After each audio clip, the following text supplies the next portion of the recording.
TikTok မှာ Gmail ချိန်ရတာကိုခက်တယ်လို့ထင်နေတယ်လား။1မိနစ်တောင်ကြာပဲအလွယ်ဆုံးချိန်တွေကိုဒီဗီဒီယိုတွေမှာပြပေးသွားမယ်။အရင်ဆုံးကို TikTok profile နဲ့ကိုဝင်လိုက်ပါမယ်။ profile နဲ့ရောက်လို့ရှိရင်အပေါ်ဆုံးညာဘက်ထောင်အပေါ်ဆုံးမြင်ကြောင်း3ကြောင်းနှိပ်လိုက်မယ်။နှိပ်ပြီး setting and privacy ကိုနှိပ်လိုက်မယ်။နှိပ်ပြီး account ဆိုတဲ့အထက်ကိုထည့်ဝင်မယ်။ဝင်ပြီးလို့ရှိရင် account information ဆိုတဲ့အထက်ကိုထည့်ဝင်မယ်။အဲ့ဒီမှာ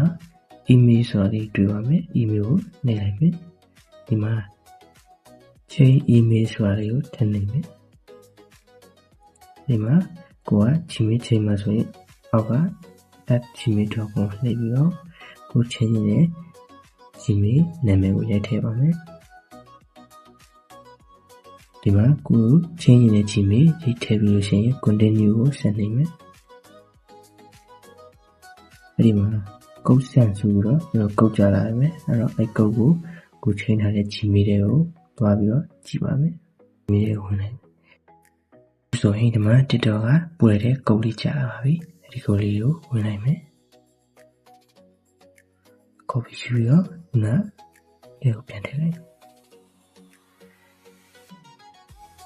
ထည့်ပြီးဒီမှာ Gmail ချိန်ဆိုပြီးတော့ပေါ်သွားပါပြီ။ဒါဆိုရင်ဒီနေရာမှာကိုယ့်ရဲ့ Gmail ကပြောင်းလဲသွားပြီဖြစ်ပါတယ်။နောက်ပြီးသိချင်တဲ့ရှိရင်လည်း comment မှာမေးကြလို့ရပါတယ်